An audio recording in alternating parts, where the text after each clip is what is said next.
Boa tarde, bem-vindos de volta à Adega Mãe. Vamos iniciar a sessão da tarde com o debate Uma visão de economia circular nas regiões, que vai ser neste momento introduzido pela Inês Costa, do Gabinete do Ministro do Ambiente e da Transição Energética. Muito obrigado por estarem aqui novamente, agora aqui para a nossa sessão da tarde, que se vai iniciar aqui com uma pequena mesa redonda com algumas entidades que foram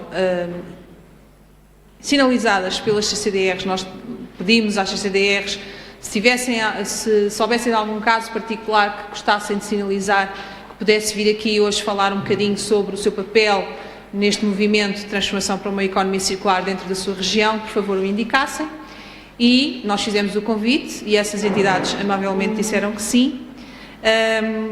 Entre essas entidades estamos a falar de entidades tão diversas como a Humana, até entidades como as Águas do Algarve, depois entidades do lado da ciência como é o Instituto Pedro Nunes, os novos Fab Lab como a Boinho, mas também as câmaras municipais, como seja a Câmara de Famalicão. E, portanto, eu gostava de, não por nenhuma ordem em particular, mas seguindo aqui as minhas notas, eu gostava de chamar ao palco o Sr. Vereador Augusto Lima. Muito obrigado. O Sr. Vereador desempenha funções da Câmara Municipal de Nova Famalicão desde 2014. Foi coordenador, faz favor, do Famalicão Made In, que é o projeto municipal de apoio ao empreendedorismo e promoção do crescimento económico entre 2014 e 2017. E desde outubro de 2017 que assume os pelouros de Economia, Empreendedorismo e Inovação, Internalização, Turismo e Desenvolvimento Territorial Integrado. Portanto, também tem aqui um prato bem cheio. Pelo Instituto Pedro Nunes temos o Jorge Corker, que é investigador, em representação da Sra. Presidente da Direção, da Dra. Teresa Mendes, é licenciado pela Universidade de Coimbra, é atualmente doutorado em Engenharia Civil da Brunel University of London e, além de exercer funções de direção técnica, na Unidade de Certificação e Acreditação de Materiais, é igualmente responsável pelo desenvolvimento e coordenação de projetos nacionais e europeus de IDT e materiais avançados e na área da economia circular. Principal trabalho, materiais para a eficiência energética e sustentabilidade na construção. Portanto, uma matéria que nos interessa a muitas das CCDRs. Pela Humana temos a Filipa Reis, licenciada em Filosofia, com uma pós-graduação em Marketing Management, está a trabalhar desde 2012 na Humana, atualmente como promotora nacional, e a Humana que, como muitos de vocês com certeza já devem saber, desde 98 promove a proteção do meio ambiente através da reutilização têxtil. Depois, pelo Boinho Fab Lab, temos o Carlos Alcobia, que é cofundador e presidente da Boinho Associação, licenciado em Economia, mestre em Estudos Curatoriais, doutorado em Belas Artes e Design de Produto, investigador na Universidade de Évora, no Centro de Investigação CIDEUS e no Centro de Estudos de Belas Artes da Universidade de Lisboa e coordena o Laboratório de Fabricação Digital do Boinho e é responsável pelo desenvolvimento de conteúdos do seu programa educativo de base tecnológica. E, finalmente, pelas Águas do Algarve, temos o Sr. Presidente, Joaquim Carlos Pérez, que já tem mais de 39 anos de atividade profissional no setor dos transportes e do saneamento básico, exerceu funções com responsabilidades técnicas, das quais 17 entre os quais no Tribunal de Lisboa, na Ferconsul, na consultoria, estudos de projetos de engenharia e etc. E tem cerca de 5 anos na administração da Sintejo, na empresa do Grupo ADP Águas de Portugal. Agradeço desde já a todos poderem estar presentes aqui. Eu sei que o palco é diminuto e que tem que ficar muito juntinhos, mas pronto, estamos a usar os recursos que nós temos, como é óbvio, e eu gostava aqui, antes de tudo mais, gostava primeiro de tudo agradecer a vossa presença e depois perguntar-vos, agora dando os palcos a cada um, como é óbvio, como é que a vossa entidade tem estado a trabalhar esta transformação de uma economia linear para uma economia circular, como é que vem o posicionamento da vossa entidade nesse contexto em particular? Por favor, Sr. Vereador. Bom, muito boa tarde a todos. Antes de mais, também gostaria de agradecer o convite do Ambiente, neste caso em concreto à CCDR Norte, que foi quem nos convidou e quem nos indicou. Portanto, é com muito gosto que aqui estamos para partilhar um pouco aquilo que tem sido a nossa experiência no domínio da economia circular. Só muito rapidamente, só para situar o Concelho de Vila Nova de Famalicão, portanto, que é um concelho que está a norte de Portugal, entre Braga e Porto, que tem 135 mil pessoas, mas que tem uma característica muito própria, que é um concelho bastante industrial e, portanto, com muito orgulho dizemos que somos um concelho industrial, somos o terceiro concelho exportador do país e aquele, em 2017, com dados de 2017, que mais contribuía para a balança comercial do país. Portanto, que é um dado também que a nós muito nos orgulha, uma vez que estamos a contribuir significativamente e positivamente para a balança comercial do país. Portanto, isto é com base, estes números, estes resultados, é com base em, de facto, na nossa indústria. Predominantemente são 4 setores: o têxtil, o agroalimentar ao nível do setor das carnes, a metalomecânica e a fileira automóvel. Portanto, a fileira automóvel no que diz respeito a componentes automóveis. Portanto, são os 4 setores fortes. Isto era uma pequena apresentação para perceberem aquilo que estamos a fazer a este nível, ao nível da economia circular e ao nível da estratégia mais abrangente no que diz respeito ao desenvolvimento económico do concelho. E esta estratégia passa por, no fundo, fazer com que Famalicão seja cada vez mais um concelho técnico-industrial, mas sempre numa perspectiva verde multifuncional, que é assim que nós apelidamos e é assim que é a nossa estratégia Visão 25. E para isto nós temos atuado em diferentes níveis. Em primeiro lugar, partimos do global para o local. Ou seja, eu próprio sou vereador com responsabilidades do pelouro da internacionalização e do pelouro do desenvolvimento do território local, integrado.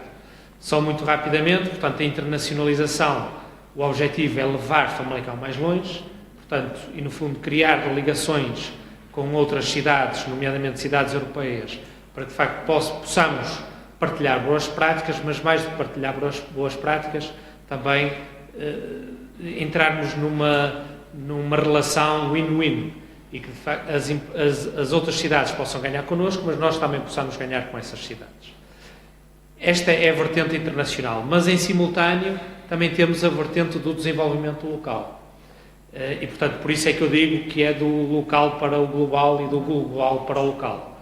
Uma vez que estamos com uma estratégia, aquilo que designamos do desenvolvimento do território integrado, que é, no fundo, trabalhar com as freguesias e com as comunidades de freguesia para cada vez mais possamos desenvolver em conjunto do município para as freguesias e das freguesias para o município, trabalhar questões, nomeadamente como estas, que eu já vou dar alguns exemplos a seguir, mas trabalhar algumas questões que normalmente não são muito comuns nas freguesias e nos autarcas, uma vez que estamos a falar de questões imateriais, que prende-se muito mais com questões ligadas ao desenvolvimento dos próprios territórios, no que diz respeito às pessoas, às dinâmicas necessárias para no fundo, resolver determinadas necessidades. E, portanto, isto é um trabalho muito local, com características muito próprias de cada, neste caso em concreto, de cada freguesia. E fazemos isto sempre em rede. Portanto, fazemos isto sempre articulados com os stakeholders do concelho e não só. Trabalhamos também com stakeholders da região e alguns até nacionais. Mas desde os stakeholders, os centros tecnológicos que fazem parte do concelho, nomeadamente o Centro Tecnológico do Têxtil, o CITEV, o Centro Tecnológico do Nanomateriais, da Nanotecnologia e Materiais Avançados, que também está em Famalicão, que é o CENTI, com as associações empresariais, com as universidades, com as escolas. No fundo, o município tem aqui um papel integrador e, no fundo, mediador, facilitador, de forma a que os projetos possam ser desenvolvidos. Isto é um breve enquadramento daquilo que nós, no fundo, proporcionamos em termos gerais daquilo que nós esperamos que seja o desenvolvimento económico do concelho. Como é que chegamos à economia circular? E agora, para terminar a minha primeira intervenção, que eu não sei se temos pouco tempo, só mesmo para terminar, então, no que diz respeito à economia circular. De facto, a economia circular é um tema transversal a tudo isto que eu acabei de referir. Portanto, é transversal à internacionalização, é transversal à questão do desenvolvimento local, é transversal na relação que temos com todos os outros stakeholders, uma vez que é um tema que está em cima na ordem do dia e que, de facto, face à escassez de recursos, nós temos que caminhar para esta temática. E sendo nós uma cidade têxtil, foi muito por aqui que nós pegamos. Portanto, uma vez que somos Famalicão, cidade têxtil, e quer a própria indústria têxtil, quer os centros tecnológicos, quer as próprias universidades, este tema, a economia circular, foi um tema que foi muito focado e nós desenvolvemos há relativamente pouco tempo uma conferência dedicada exclusivamente à economia circular. E com isso nós conseguimos fazer com que juntar, por exemplo, no domínio da inovação tecnológica, juntamos, portanto, os centros tecnológicos, as universidades e as empresas, e deu origem, para falar de um projeto em concreto, o projeto Tenoa, que recupera quer desperdícios têxteis, quer desperdícios alimentares e transformou numa coleção de moda. Que é o projeto da Riopel. Que é o projeto da Riopel, exatamente. Portanto, é esse projeto que tem sido o nosso projeto de referência, mas é o projeto Tenoa que, no fundo, faz isto. Recupera desperdícios têxteis, recupera desperdícios alimentares e transforma, conforme disse, em tecido e numa coleção. Portanto, tem sido um dos exemplos muito apontados. Depois temos, ao nível internacional, nós temos feito parcerias com Liverpool e com Lille e estamos também a trabalhar a este nível da economia circular, nomeadamente através de projetos que também possam fazer a recuperação de tecidos têxteis para depois poderem ser transformados em outros materiais ou até mesmo em coleções de vestuário. Portanto, isto está a ser também trabalhado nomeadamente na questão de Lille e Liverpool. Eles são muito fortes ao nível da moda e da comunicação de moda.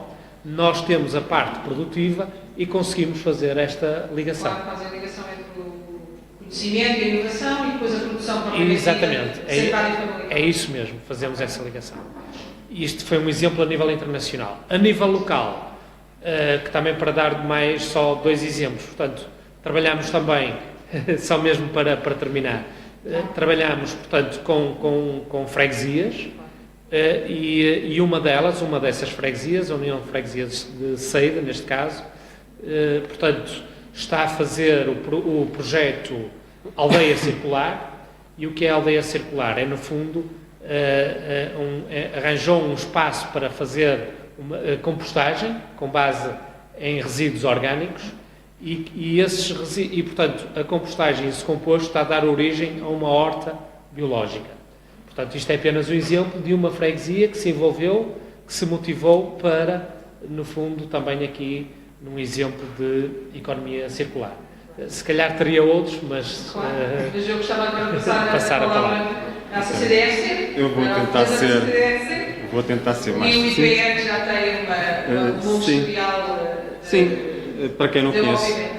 Para quem não conhece o Instituto Pedro Nunes em Coimbra, portanto, nós somos uma instituição privada, sem fins lucrativos, pertencemos ao Sistema Nacional Científico e Tecnológico Nacional.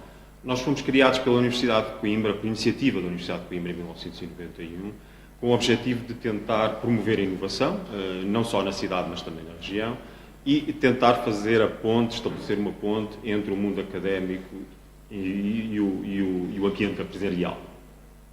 Reunimos 41 associados. Eu tenho sempre alguma dificuldade de saber exatamente sempre o número total de associados, desde entidades de ensino superior, passando por autarquias também, organizações públicas, associações. E eu costumo dizer que o IPN é, por excelência, um ecossistema circular. Não somos exatamente uma simbiose industrial, porque a simbiose industrial tem algumas definições, mas somos um ecossistema, porque reunimos dentro do IPN determinadas valências que creio que poderão, de alguma maneira, ser bastante importantes para a transição para a economia circular. Temos uma parte de formação especializada, portanto, de training, transferência de tecnologia, apoio à propriedade intelectual, que é fundamental na parte da inovação. Temos, neste momento, 6 laboratórios de investigação aplicada. Portanto, o IPN não faz investigação fundamental, isso é para as universidades. Nós fazemos investigação aplicada muito diretamente com as empresas e tentar trazer os produtos portanto, para o mercado, aquilo que se costuma dizer atravessar o vale da morte, portanto, dos TRLs relativamente intermédios e que muitas vezes são um problema em grande parte das empresas, das startups e spin-offs ligadas à economia circular também. E temos aquilo, provavelmente, que somos mais conhecidos, a parte da incubação e a parte do empreendedorismo, que no caso do IPN tem uma valência muito própria. O IPN só apoia empresas, startups, spin-offs que tenham algum tipo de base tecnológica, e isso é claramente um elemento diferenciador do IPN relativamente a outras incubadoras e aceleradoras. Nós temos uma aceleradora desde há 5 anos atrás, 4 anos atrás, que basicamente é uma nova infraestrutura para apoio àquelas empresas que já têm algum tipo de maturidade, que já estiveram incubadas dentro do IPN e agora querem escalar a sua atividade, promover a sua internacionalização. Muito recentemente nós apresentámos um projeto que eu acho que é bastante importante para o IPN, que é mais uma unidade ligada não propriamente ao empreendedorismo, mas à necessidade que nós sentimos de muitas empresas de ter um apoio ao nível do piloto, da produção piloto, precisamente para atravessar essa fase inicial daquilo que é a investigação fundamental e chegar ao mercado. Aliás, não é a primeira vez que ouço falar que a questão dos pilotos é sempre uma questão muito importante, não só em Portugal, como quem conhece os programas europeus. E conseguir fazer dar esse passo, não é? Muitas vezes a parte do piloto, da demonstração da tecnologia, seja em termos técnicos, seja para investidores, é muito difícil e não há apoio muito forte no nosso país nesse sentido, e o IPN já é, em termos de atividades ligadas mais às novas tecnologias, ao ICT, mas a nível quase semi-industrial existe uma falha e nós queremos colmatar essa falha porque sentimos a necessidade por parte das empresas e do tecido empresarial da região nesse sentido. Onde é que o IPN se posiciona na economia circular? Obviamente que é para o IPN um objetivo estratégico, como deveria ser um objetivo estratégico nacional, e acho que por isso é que nós estamos aqui reunidos.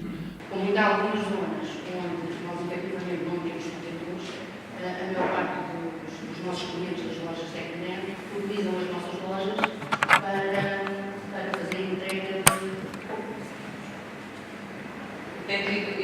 E há procura? É o nosso objetivo, não é ao final do ano, nós de facto termos essas lojas. E no inquérito que nós fizemos, 60% dos nossos clientes das lojas second-hand consideram que não têm necessidade de comprar para além das nossas lojas, ou seja, de ir às lojas convencionais.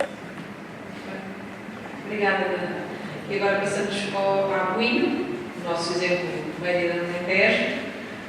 Carlos, como é que tem sido esta experiência com a Buinho e o Fab Lab que a Buinho montou e a receptividade que tem tido para avançar com alguns projetos na área da economia circular? Tem sido cansativa, nós acabamos agora mesmo umas jornadas sobre economia circular, então é quase que indireta de todas estas... Fresco, então está fresco. Estou extremamente fresco. Está fresco na memória. Extremamente fresco. Boa tarde a todos. Carlos Alvia, do Buinho. Agradecer, obviamente, a organização pelo convite, e um especial agradecimento ao Dr. Jorge Luís Valente pelo convite feito pelo CCDR para estarmos aqui. Nós vemos de uma vila histórica do Baixo Alentejo, Mocejana, no concelho de Aljustrel. Somos uma associação sem fins lucrativos, temos a particularidade de sermos do único Fab Lab da rede MIT presente no Baixo Alentejo, que há alguns anos era uma utopia, hoje em dia tem sido uma realidade, mas tem sido uma realidade que está a pulso. O facto de estarmos num território de baixa densidade, numa vila com 800 habitantes, implicou que o nosso foco fosse muito as questões de educação e também a parte da ativação comunitária. E é exatamente nesse sentido que nós começamos a desenvolver esforços na parte também da economia circular. E porque é que a economia circular é um desafio e uma prioridade dentro destes eixos onde estamos? Tem a ver com o conceito de Aljustrel no território mineiro. Aliás, nós estamos a 9 km de Aljustrel, onde nós temos a Almina, estamos a 20 km de Castro Verde, onde temos a Salnicode, que são duas das principais minas em Portugal, e porque sentimos também que há um desligar da população em relativamente a questões que deviam nos preocupar, sobretudo. Nós começámos a desenvolver um projeto que era o Precious Plastic, ou o plástico precioso. Começámos a desenvolver este projeto que levava levava-nos a criar um conjunto de máquinas que nos permitiam não só fazer reciclagem do plástico, mas também transformar o plástico, transformar novos produtos em plástico reciclado, direcionámos isso para fins educativos, mas começámos a abordar isto de uma forma diferente. Fizemos uma candidatura ao Clube de Erasmus, que nos possibilitou dar a formação a outras organizações por toda a Europa. Começámos a pensar o sítio onde estávamos de uma forma diferente, começámos a pensar na circularidade de uma forma diferente, deixámos de nos preocupar apenas com a circularidade dos materiais e começámos a preocupar com a circularidade social, a responsabilidade social de todos os intervenientes. Tenho, por exemplo, o restaurante, o lar de idosos, a estrutura de freguesia a recolherem plástico de forma seletiva. Nós trabalhamos o plástico numa primeira fase, na parte da trituração, lavagem, separação, triturar, e depois trabalhamos com jovens e quando trabalhamos com crianças que usam esse plástico, ou seja, nós ensinamos as crianças e os jovens modelação 3D, impressão 3D, começarem a prototipar, desenvolverem conceitos, depois fabricar produtos, mas com uma finalidade, ou seja, nós não nos desafiamos a fazer porta-chaves, nós desafiamos a fazer coisas que façam sentido para a comunidade onde estão. E assim, o senhor do restaurante que nos dá as suas garrafas de PET, e não só PET, nós estudamos no início da RPPE e outros IPP, nós acabamos por dar de volta qualquer coisa que seja útil e que ele valorize. Começámos o projeto há pouco tempo, mas até agora já temos outra aldeia, Montes Bedes, que também se associou ao projeto. Estamos a trazer outras dinâmicas. As pessoas, as comunidades têm outro sentido de responsabilidade e têm resultados da sua ação. Temos também agora esta sensação ótima de estar a envolver outros parceiros neste processo. Organizámos, lá está, a semana passada, as jornadas de economia circular, que acabou por atrair a atenção de outros municípios na zona envolvente. Nós não queremos apenas fazer ações demonstrativas, nós queremos capacitar os outros a desenvolver soluções nesse território. Nós somos um Fab Lab, ajudamos os outros a construir e a pensar fora da caixa, tem sido assim desde o início. E fizemos também um encontro nacional de Fab Labs, também na sexta-feira, que acabou por também inspirar um pouco alguns dos nossos colegas a ter uma abordagem talvez um pouco diferente. Era isso que eu ia perguntar, ou seja, nós sabemos que existe uma rede de Fab Labs a nível nacional, era também para perguntar como é que tu vês este tópico a ser abordado pelos restantes Fab Labs. É abordado, não é abordado, é algo que é explícito ou apenas, eu estou a fazer, olha, não sabes que é economia circular, é parte da economia circular que estás a fazer. Como é que isso acontece? É assim, temos que dar mérito e destaque ao Fab Lab do Porto. O Fab Lab do Porto tem sido uma referência dentro deste movimento do plástico preciso, a nível europeu. Eles não só foram pioneiros a desenvolver este conjunto de máquinas em Portugal, neste momento somos nós e eles que estamos a desenvolver estas atividades, mas eles vendem máquinas de toda a Europa. Eles contribuem e criam novas máquinas que trabalham sobre estas questões. Por isso, o Fab Lab do Porto tem sido líder neste movimento a nível europeu, que é fantástico. Devemos estar todos orgulhosos. Mas também, aliás, na sexta-feira emprestámos um molde para o compressor ao Fab Lab Benfica, que também está a tentar desenvolver um projeto semelhante. E é isto, quer dizer, nós aqui não estamos a fazer competição, estamos a aprender uns com os outros, estamos a partilhar, nós queremos maximizar o impacto, porque as pessoas muitas vezes perguntam sempre o que é um Fab Lab, o que é que serve. E nós temos muito esta necessidade de demonstrar, de trabalhar em rede, de demonstrar às pessoas, aos quais que convivemos, e aquilo que nós somos, aquilo que nós podemos fazer. Lá em Sejana, lá no Baixo Alentejo, nós somos uma oficina que faz tudo. Pronto, é assim que nós gostamos de ser, é tentar fazer essa utopia de arranjar soluções para as ideias dos outros. Obrigada, Carlos. E agora passamos ao Algarve. E eu sei muito bem que a Arautos do Algarve tem sido pioneira em muitas áreas, relacionadas, por exemplo, com a revitalização de água. E eu gostava de ouvir a opinião do Sr. Presidente sobre como é que vê esse papel e, sobretudo, como é que se vê a Águas do Algarve como agente multiplicador da economia circular na região. Boa tarde, muito obrigado pelo convite. Agradeço a nossa presidente do CCDE e os convidados que estão presentes. As Águas do Algarve trabalham com água, no sentido de que têm a obrigação de abastecer em alta todos os 16 concelhos e têm a obrigação de tratar também em alta todos os afluentes, de modo que os produtos sobrantes possam vir a integrar a natureza em perfeito equilíbrio.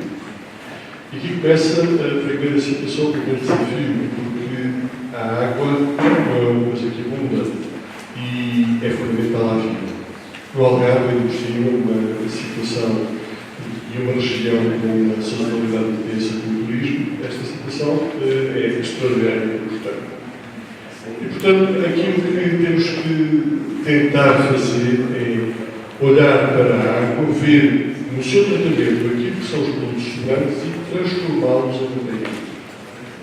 E o que são os produtos sobrantes na água? Bom, conforme está, aquilo que acontece no tratamento das águas superficiais, aquelas que são recolhidas em barragens quando são tratadas nas etas, elas deixam sempre um produto final que são lâminas étnicas.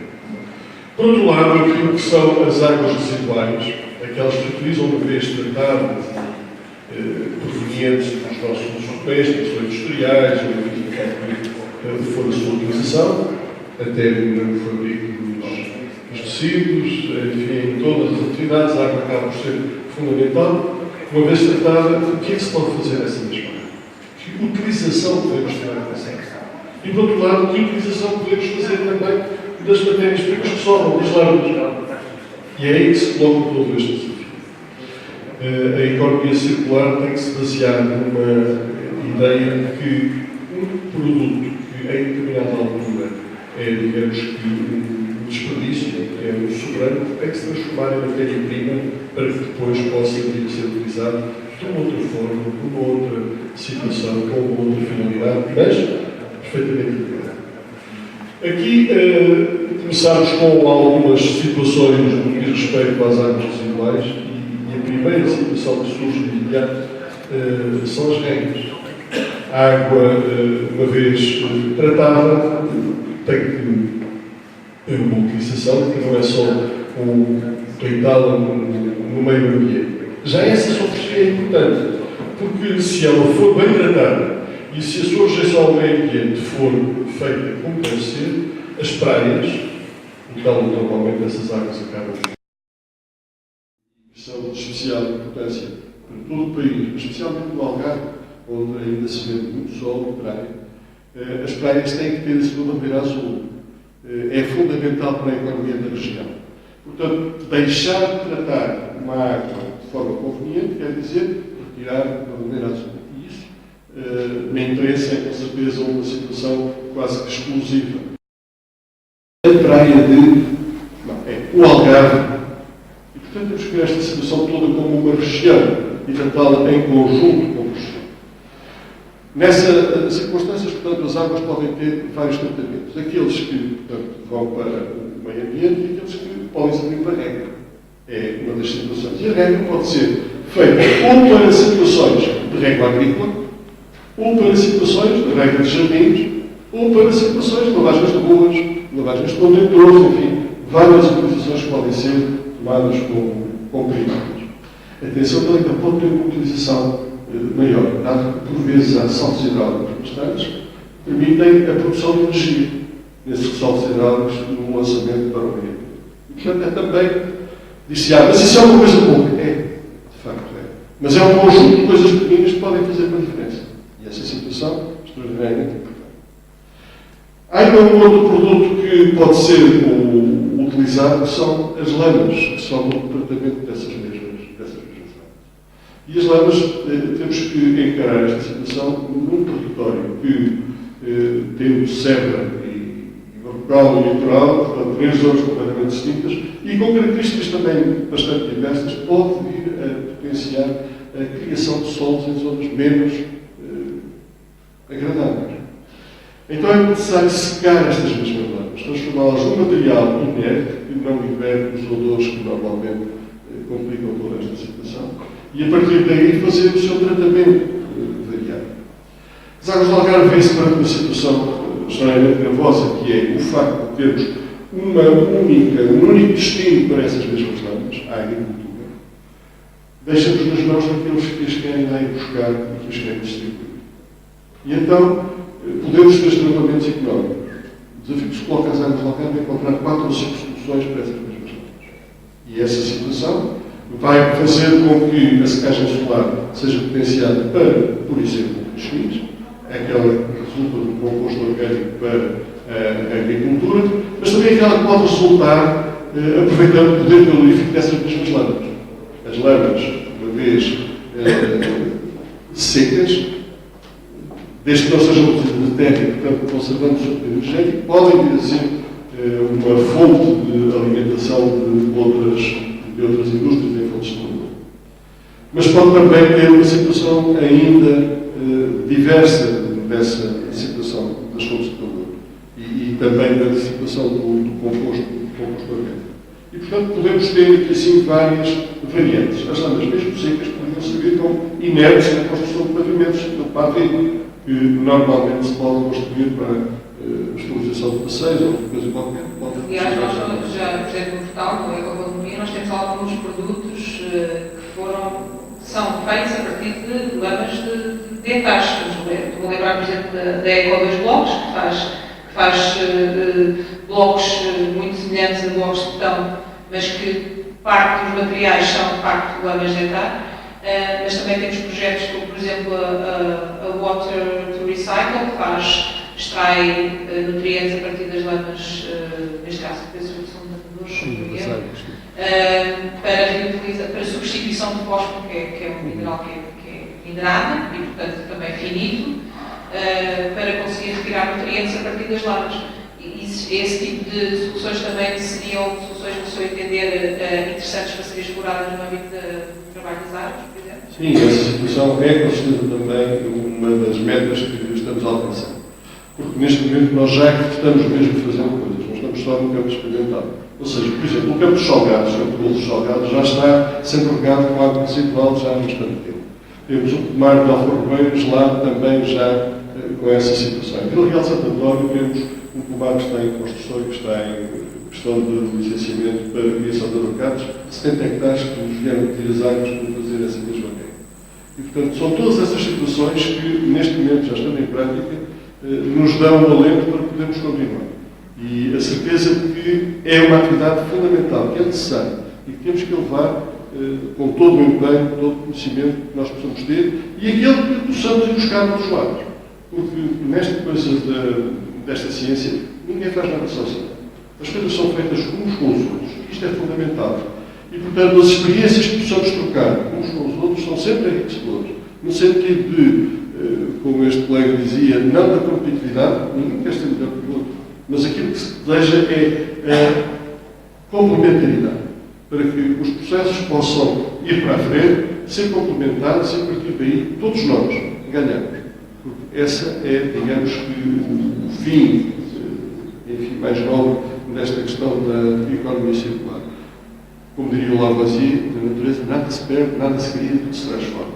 E, portanto, voltando a esse princípio que aprendi lá nos liceus já há muitos anos, é a situação que realmente nos interessa perceber.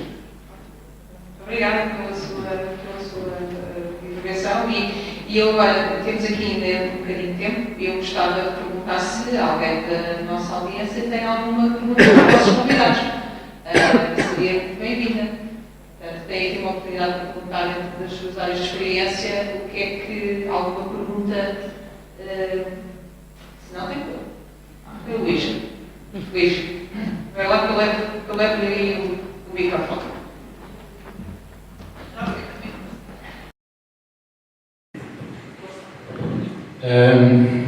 Luís Ferreira, da empresa Stream Defenders, nós temos um protocolo com os árvores de Portugal na área das lamas das Etas. E eu pergunto às árvores do Algarve o que é que estão neste momento a fazer às lamas das Etas. Para também a oportunidade para dizer que, de facto, a economia circular é algo que está a emergir e há muitos casamentos que têm que ser feitos. O Instituto Pedro Nunes está ali representado. Há muito a fazer com as lamas das etas, e também há muita coisa que já está a ser feita com as lamas das etas, assim haja capacidade para escalar alguns dos projetos que neste momento estão em curso. Mas perguntei, o que é que especificamente vão fazer as Lamas das Etas? Obrigado. Obrigado. As etas que estão a ser produzidas lá embaixo do Algarve, em Alcantarilha e em Tavira, estão a ser levadas para a fábrica de cimentos em Loureiro e, portanto, estão elas próprias a potenciar a queima dentro dessa fábrica de cimento. A utilização delas não estão em produzidores, estão a ser utilizadas, portanto, na queima. Uma das utilizações possíveis em brancas cerâmicas para a secagem das lâmpadas das etas, perdão. É uma das pistas, uma das muitas coisas que pode ser feita.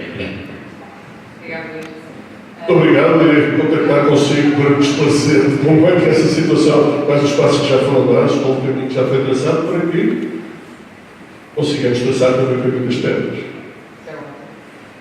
Mas alguém tem alguma questão? Quer colocar algumas perguntas? Ok. Então tenho eu. Começando pelo Sr. Vereador. Se pudesse dar duas ações ou duas medidas que o Sr. Vereador achasse que eram fundamentais para conseguir acelerar as dinâmicas de economia circular, na sua perspectiva, quais é que deveriam ser essas medidas? A primeira, eu julgo que passaria pelas escolas. Portanto, no fundo, fazer aqui um trabalho junto das escolas e junto dos nossos miúdos e dos nossos jovens, porque acho que isto tem a ver muitas vezes com a nossa cultura, com o nosso conhecimento e, portanto, se nós formos treinados em expressão, se nós formos, no fundo, tivermos este tipo de desenvolvimento de competências, eu acho que a sociedade terá a ganhar, toda a sociedade terá a ganhar com isso.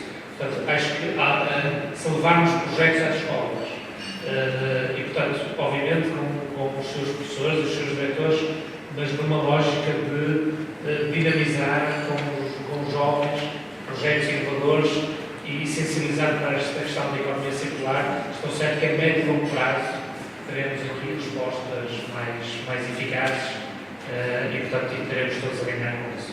Portanto, acho que era a primeira ideia.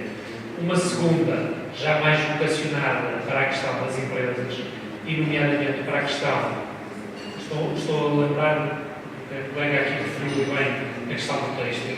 Julgo que nós também temos essa tentativa, mas há aqui uma dificuldade grande por causa do UE para fazer, no fundo, a triagem do têxtil.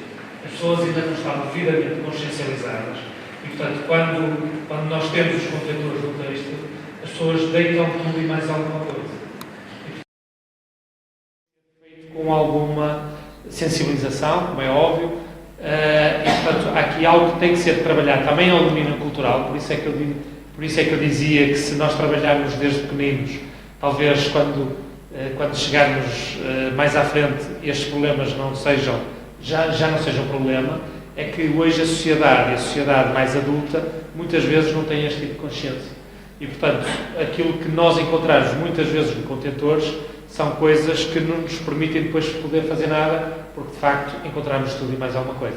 Acho que é fundamental também consciencializarmos as pessoas, isto não passa só com sensibilizações, porque as sensibilizações, enfim, todos nós somos bombardeados com muita informação, isto só nos chega, mas no que diz respeito, por exemplo, com aquilo que eu referi há pouco, com os tais projetos locais, de um domínio muito próximo, por exemplo, ao nível da própria freguesia, dos autarcas de freguesia, e com aquelas entidades e instituições que trabalham a nível local, julgo que é um bom princípio para se poder melhorar este aspecto. Eu se calhar pegava em muitas das coisas que aqui já foram ditas, e foram tantas.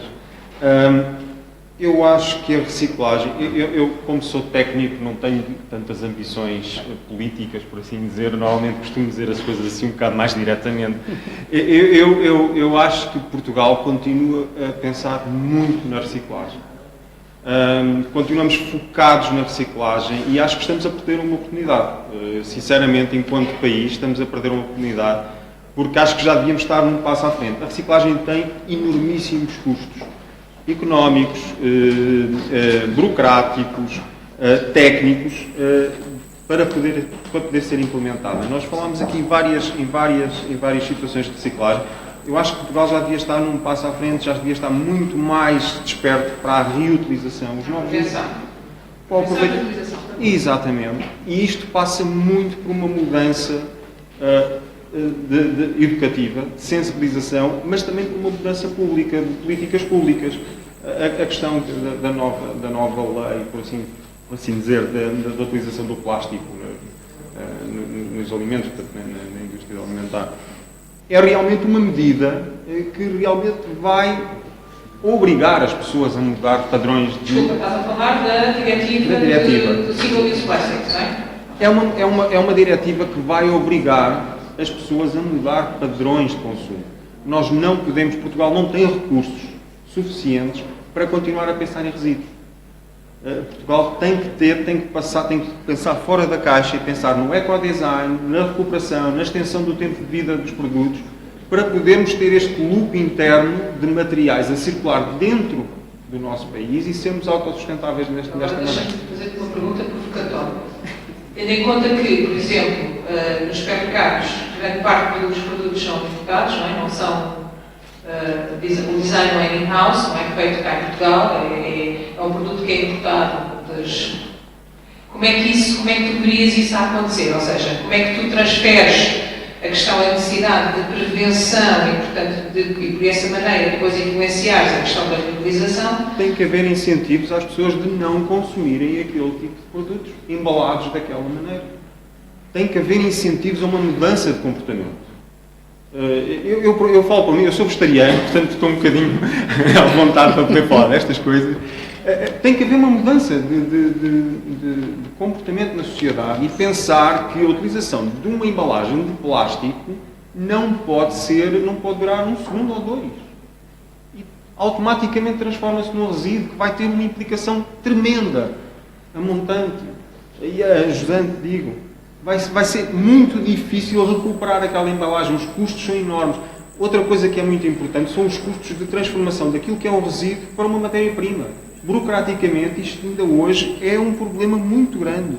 Transformar uma lama numa nova matéria-prima é, muitas vezes, quem diz uma lama diz um outro resíduo, é uma etapa burocrática tremenda para as empresas. E, obviamente, que as empresas pensam no lucro e pensam que dificilmente conseguem ser competitivas nesse domínio. Em relação à nossa região, em relação à minha região, à região centro, e que eu acho que tem sido maravilhosamente bem representada pela nossa CCDR, acho que tem feito um esforço muito grande a tentar unir os diferentes atores e criar sinergias entre os diferentes atores, de maneira a que nós possamos primar pela diferença. E acho que esse é o caminho. As simbioses que se podem fazer entre diferentes indústrias, diferentes atores, sejam eles públicos, do sistema científico e tecnológico, todos nós, em termos de inovação, mudar os comportamentos. Acho que esta é a palavra-chave, porque realmente pode ser uma oportunidade perdida. Nós andamos a falar em economia circular já há algum tempo, mas o caminho está a ser lento, na minha perspectiva. Portanto, tem que haver aqui um push muito forte. Às vezes pode não ser lento, às vezes pode acontecer suficientemente conhecido por toda a gente. Não é? Às vezes há muita coisa a acontecer a nível local, depois é desconhecido a nível regional ou mesmo a nível nacional. E nesse caso, por exemplo, a nossa CCDR está muito sensibilizada para a promoção das boas práticas que há na região e tentar trazer os nossos players da região como exemplo de inovação e de novas abordagens. Acho que tem sido excelente. Não temos muito mais tempo, eu queria só dar aqui a oportunidade de, não duas, mas se tivessem uma medida que pudessem dizer que é interessante ou importante de implementar, que ainda não tenham dito. Não, eu de facto pego um bocadinho aqui nestas duas opiniões e para ser muito rápida. Prevenção, sem dúvida nenhuma. Sensibilizar, começando com os mais pequeninos, porque são eles que depois chegam a casa e contam aos pais e dão ideias. E reutilização. Pegando aqui naquilo que se falava, de facto, é mais fácil reutilizar até do que reciclar. E no nosso caso, nós de facto os 61% conseguimos reutilizar. Acho que é fantástico. Isto da reciclagem é realmente um grande problema, até porque no plástico não há verdadeiramente economia circular. O plástico só pode ser reciclado um X número de vezes até começar a perder propriedades. Muitas pessoas não têm noção disso. E se somarmos à quantidade de plástico que estamos a produzir todos os anos e pensarmos que aquilo até ser totalmente composto de mais centenas de anos, dependendo dos plásticos, temos aqui uma bela caldeirada. É assim, aquilo que eu tento estimular é também esta ideia de o problema pode ser uma oportunidade. O pensamento criativo pode ser uma oportunidade para deixarmos de olhar o plástico como lixo, mas vemos ali um recurso como uma coisa diferente, o uso da criatividade. E isso pode nos permitir, pelo menos naquilo que nós tentamos fazer, vejam aquilo não apenas como lixo, mas como uma oportunidade para adicionar valor àquele material. E daí também a importância da criatividade nesse sentido. O chamado upcycling, chamar outro valor acrescentado às coisas, pode também ser uma oportunidade no domínio da educação. Em vez de ser apenas sensibilização, é mudar um chip, começar a estimular o empreendedorismo, começar a puxar pensar fora da caixa desta nova geração.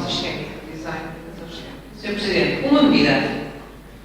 Nesta questão da reutilização, uma medida que era fundamental é que a legislação que vai sair sobre a reutilização da água seja feita com algum bom senso, no sentido de garantir que a segurança estará presente, mas que não seja de tal forma restritiva que não se consiga reutilizar uma gota de água. Naquilo que diz respeito à transformação de alguns materiais, como as lâmpadas, grande parte desta situação passa pelos custos da energia. Aquilo que nós estamos a fazer é tentando, nós próprios, produzir essa energia. E produzir essa energia através da situação da fotovoltaica ou de outros tipos de situação miníficas que podem acontecer e podem também chegar bastante bem. Pronto, muito obrigada pela vossa presença, muito obrigada por terem aceito. Uma salva de palmas para os nossos oradores. Muito obrigada.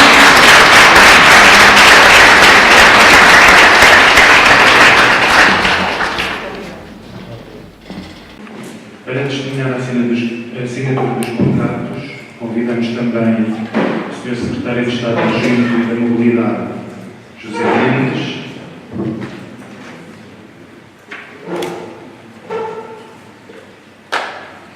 E chamam-se agora ao palco os signatários, começando pelo representante da CCDF Norte.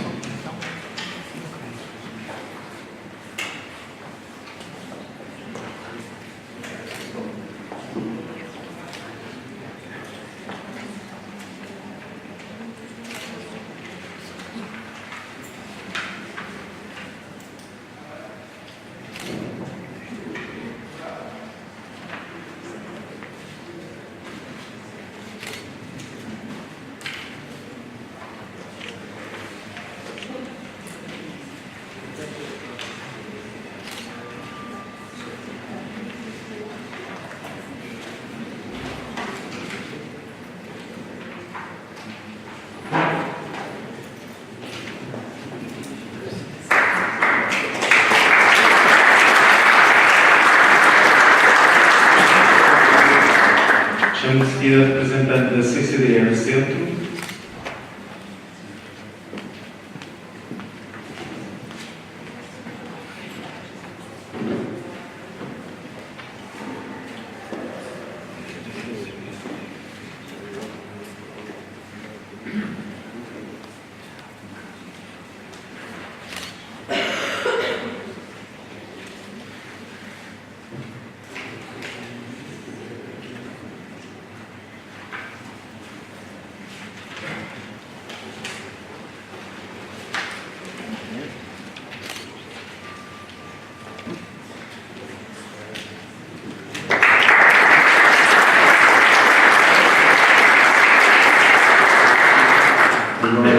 Representante da CCDR de Lisboa e Alto Tejo.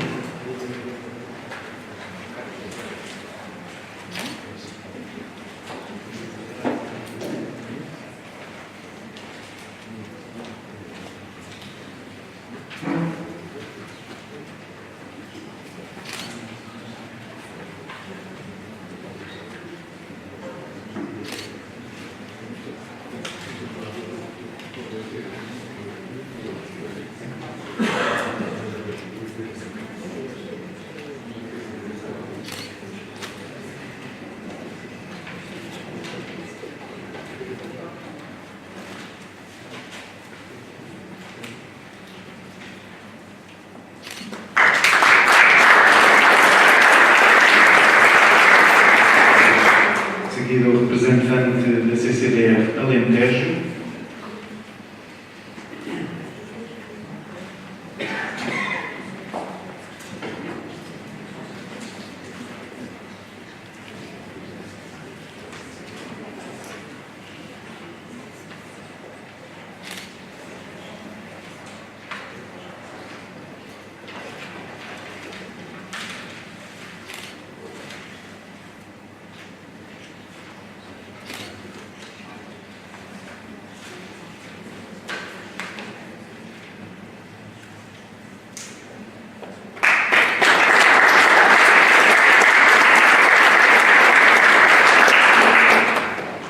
O representante da CCDR do Algarve.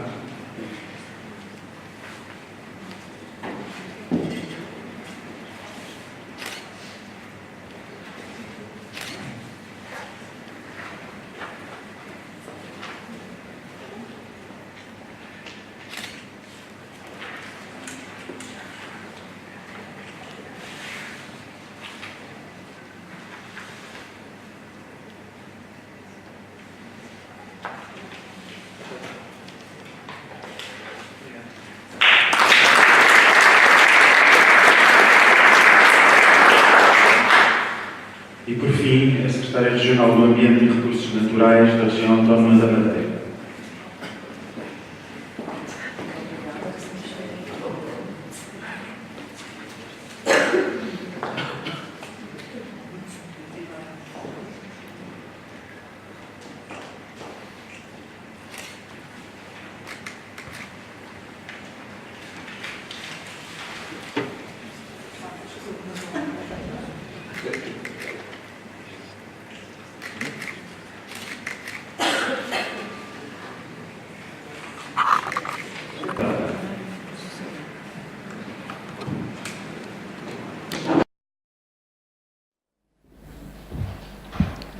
Cumprimento o Sr. Secretário de Estado Adjunto e da Mobilidade, professor Dr. a doutora Isabel Nico, os senhores presidentes das Comissões de Coordenação e Desenvolvimento Regional, as senhoras e os senhores.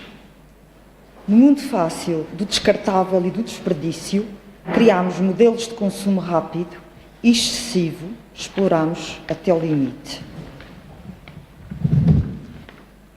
Exigimos tanto do planeta que quase o esgotamos e as consequências estão à vista de todos. Os riscos ambientais são um dos maiores desafios que deixamos às gerações que estamos a educar, pelo que a alteração de comportamentos e de hábitos de consumo exige medidas urgentes. Não o fazer significa hipotecar o futuro dos nossos filhos e dos filhos dos nossos filhos. Para as regiões insulares, estas são questões particularmente exigentes, nas quais nos empenhamos diariamente. Num território exíguo, o equilíbrio frágil entre a gestão dos recursos naturais, as necessidades da população e a produção de resíduos exige uma estratégia bem definida em vários domínios da governação. É por isso que, com enorme satisfação, a Madeira assina o protocolo da Agenda Regional para a Economia Circular. Muito obrigada por nos terem acolhido. Os desafios que enfrentamos exigem o nosso melhor e o resultado do empenho de todo o país será muito maior do que o da soma das partes. Ciente da importância da transição para uma economia circular, para uma economia de baixo carbono, o Governo Regional da Madeira aposta na economia circular, envolvendo toda a sociedade civil, entidades públicas e privadas, num sistema que procura prolongar os materiais na economia, dando resposta às necessidades das pessoas e do ambiente. Na certificação ambiental do setor hoteleiro, na luta contra o plástico, no combate ao desperdício de água, na compostagem e na reflorestação. Empresas e serviço público, particulares e estabelecimentos de ensino, numa simbiose que potencia a valorização dos recursos e aumenta o seu tempo de vida útil. Investimos ainda nas energias renováveis, e na eficiência energética, na educação e sensibilização ambiental. Uma sociedade informada é mais proativa e atenta. Para terminar, relembro o futuro que prometemos aos nossos filhos. O futuro, minhas senhoras e meus senhores, já começou em Portugal.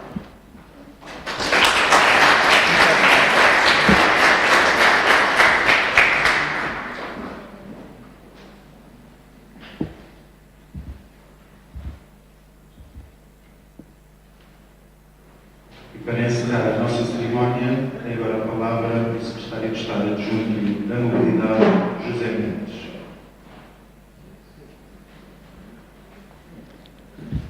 Muito boa tarde a todos. Agradeço sobretudo a quem teve a mobilidade de colocar ali o estádio do Braga. Isto com uma equipa destas atenta, de facto, só podem correr bem as coisas. Quero começar por cumprimentar a Sra. Vice-Presidente da Câmara Municipal de Torres Vedras, que nos recebe aqui hoje também, a Sra. Secretária Regional do Ambiente.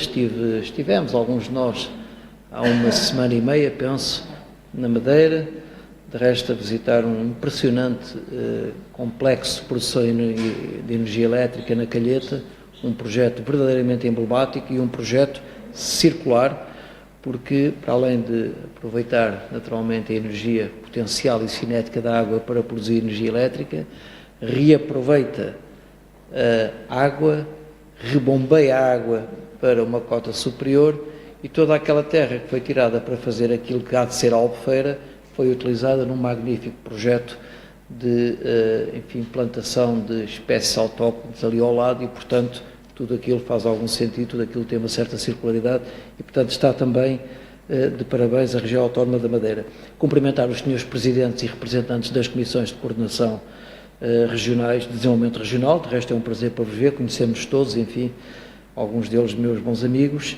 Cumprimentar a senhora Vice-Secretária-Geral do Ministério do Ambiente, enfim, os oradores, sei que começaram os trabalhos esta manhã e, portanto, enfim, com certeza foi uma jornada profícua e estes acordos que aqui assinamos são com certeza acordos importantes para envolvermos, ou melhor, para darmos a expressão territorial àquilo que são políticas de economia circular, políticas amigas do ambiente, mas como sabemos, no fim do dia, é no território que elas têm que se expressar e é envolvendo as entidades que gerem o território, em todo o território nacional, que temos que o fazer. Foi em fevereiro de 2018, portanto, enfim, pouco mais de um ano, que nos juntámos em Coimbra para o arranque deste trabalho. 1 ano e 2 meses depois, eis-nos aqui, novamente, reforçando este compromisso conjunto com as comissões de coordenação, ao qual se junta agora, justamente, a Região Autónoma da Madeira. E embora o fizemos por duas razões. A primeira é a mais evidente. As agendas regionais de economia circular são uma ferramenta essencial para a preparação do próximo ciclo de investimento nas regiões. A 27 de março último, as novas regras de financiamento para o período 2021-2027 foram adotadas já pelo Parlamento Europeu. E as regras são muito claras. Primeiro, o foco do Fundo Europeu de Desenvolvimento Regional e do Fundo de Coesão estará nas comunidades menos desenvolvidas, áreas urbanas e regiões ultraperiféricas. Segundo, grande parte deste financiamento estará focado no crescimento inteligente e no crescimento verde. O que é que isto significa?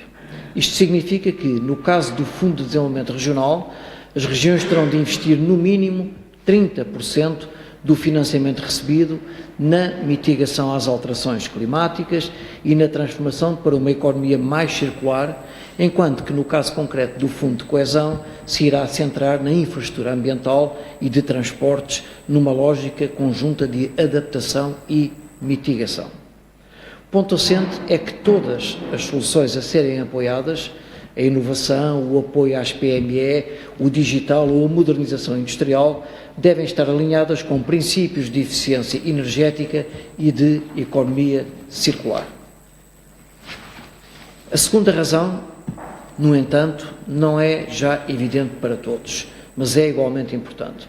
O trabalho elaborado no âmbito das agendas regionais foi um multiplicador de interação entre diversas instituições.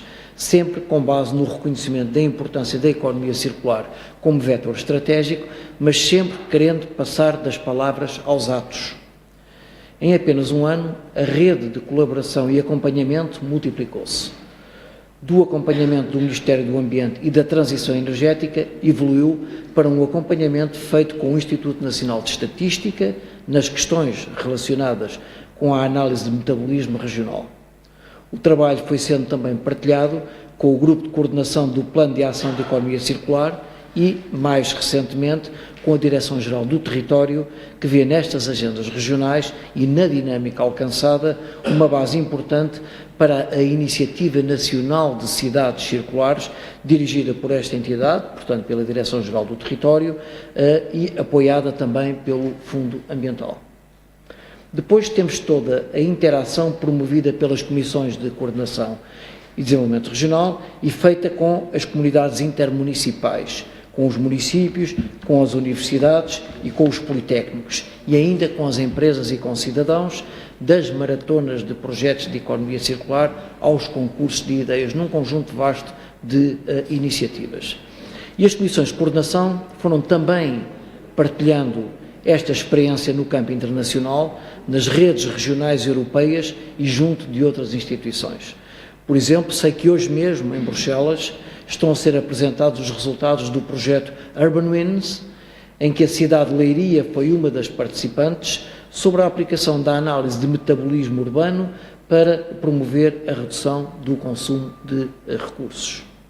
E é um facto, este trabalho, o vosso nível regional, com o nosso nível nacional, é sempre recebido de modo muito positivo, por vezes até com alguma incredulidade. Não são raras as vezes em que ouvimos questionar: será que Portugal está já a fazer isto? E a nossa resposta é essa sempre: sim, estamos a fazer, mas não queremos ficar por aqui. Aliás, não podemos ficar por aqui. Caros convidados, o último ano foi verdadeiramente excepcional nos alertas que nos têm sido dados em matéria de gestão de recursos e alterações climáticas. No Fórum Económico Mundial, em apenas um ano, os riscos para a economia resultantes da probabilidade de colapso do clima e dos ecossistemas, que era já o mais elevado desde 2018, conseguiu ainda subir um patamar de gravidade, ou na gravidade. Tivemos também o relatório do IPCC, o painel intergovernamental para as alterações climáticas, sobre os agora 11 anos que nos restam para reverter a tendência de subida da temperatura média global. Também ocorreu a já famosa reunião do FMI em Bali, na Indonésia, que apontou para um abrandamento da economia, pelo que se deveria estimular o consumo e insistir na abertura do mercado chinês ao exterior. E tivemos o acordar da designada geração Z, aquela que corre o risco de viver pior do que viveram os seus pais, os seus antecedentes, e que grita bem alto todas as semanas em vários pontos do mundo. Enganem-se aqueles que acham que as questões comerciais e mesmo as sociais que hoje se nos apresentam não estão também ligadas à pressão que exercemos sobre os sistemas naturais. Dados mais recentes do painel internacional de recursos das Nações Unidas são muito claros.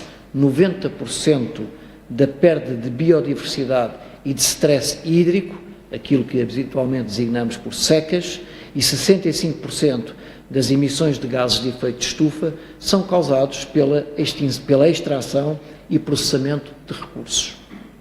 Só que existe um claro desequilíbrio entre os benefícios gerados pelo uso destes recursos, por exemplo, fazer e usar painéis fotovoltaicos e muita da tecnologia 4.0, e os impactos ambientais decorrentes. A pegada material de um país desenvolvido hoje chega a atingir 13 vezes mais, portanto é 13 vezes superior à pegada ambiental de um país subdesenvolvido. Não podemos, por isso, reduzir um desafio como o da descarbonização meramente à nossa capacidade de converter o nosso sistema energético de fóssil para renovável. É uma redução demasiadamente simplista. Não podemos também reduzir um desafio como o uso sustentável dos recursos à necessidade de refrear o crescimento populacional. É outra redução muito simplista. Mesmo se toda a economia global for movida pela água, pelo vento e pelo sol, não podemos achar que para alcançar as bases do bem-estar social para todos os habitantes do planeta é preciso ter o mesmo nível de produção das economias mais desenvolvidas. Não pode ser esse o caminho. Os recursos que temos são finitos e por isso temos de aprender a ser suficientes. Caros convidados, retorno por isso ao tema que nos trouxe aqui hoje. Não podemos pensar na descarbonização como um ato isolado que irá repor o equilíbrio na balança entre sociedade, economia e biosfera. São 17 os Objetivos de Desenvolvimento Sustentável. As alterações climáticas e as energias renováveis são apenas 2 desses objetivos. E não podemos fazê-los cumprir à custa dos restantes 15 Objetivos do Desenvolvimento Sustentável. É por isso que não podemos falar de neutralidade carbónica sem falar de valorizar o território e sem falar da economia circular. E a virtuosidade e o dinamismo das agendas regionais permitem tornar esta tripla ligação ainda mais evidente. Desde o início, soubemos que havia regiões que já estavam a lançar estas sementes no terreno, a participar em projetos internacionais, a promover projetos na sua região específica e específicos, os projetos em matéria de economia circular, a aproximar grupos de interesse e a chamá-los à participação no seu desenho. Daí existir trabalho que, por um lado, é importante completar e, por outro, trabalho que é necessário reforçar e incentivar. Mas o esforço, sem dúvida, foi de todas as comissões de coordenação em igual medida. E esta rede colaborativa é algo que eu não quero deixar de enaltecer e espero que possa continuar a coexistir e a multiplicar-se. E não digo isto devido a este apoio adicional do Fundo Ambiental, mas sim porque não iremos a lado nenhum sem parcerias. É o 17º Objetivo de Desenvolvimento Sustentável. E o Ministério do Ambiente e da Transição Energética, através do Fundo Ambiental, vai continuar a assegurar algumas das alavancas necessárias para este objetivo. Até ao dia 22 deste mês, de abril, estão abertas candidaturas ao REEDUCA, Educar para uma Economia Circular, no valor de 500 mil euros. Também, durante já a próxima semana, vamos ter o relançamento do programa Juntar Mais, dirigido a projetos de economia circular promovidos pelas juntas de freguesia. É um aviso de 1 milhão de euros, em que esperamos repetir o sucesso da edição anterior do Juntar. E temos também a já referida Iniciativa Nacional das Cidades Circulares, promovida pela Direção-Geral do Território e que está neste momento em preparação e que julgamos que será uma importante rampa de lançamento de parcerias e de transferência de conhecimento dentro do nosso país. Sejamos claros, o tema da utilização, reutilização, reuso dos materiais é absolutamente central, mas temos que perceber que se há local que é super utilizador de materiais e é super emissor de emissões de gases de efeito estufa, são justamente as áreas urbanas, razão pela qual o tema das cidades circulares é muito importante e razão pela qual incentivamos o lançamento deste programa por parte da Direção-Geral do Território. A economia tem que ser desenhada de modo a garantir as bases do bem-estar social, dentro dos limites que o planeta nos impõe. E nesse contexto, a palavra crescer terá de ganhar outro significado que vá mais para além do significado financeiro. Alcançar a neutralidade carbónica terá de ir a par de sistemas de produção e de consumo mais inteligentes que preservem e regenerem ao invés de extrair e desperdiçar. E no seu centro o bem-estar social, ter no seu centro o bem-estar social e a valorização do território. E as agendas regionais, para concluir, podem ajudar no desenho das políticas, podem ajudar a estabelecer prioridades, porque as regiões já começaram a perceber as vantagens dessa abordagem integrada e já estão a atuar. E todos nós devemos fazer o mesmo. Muito obrigado pela vossa atenção.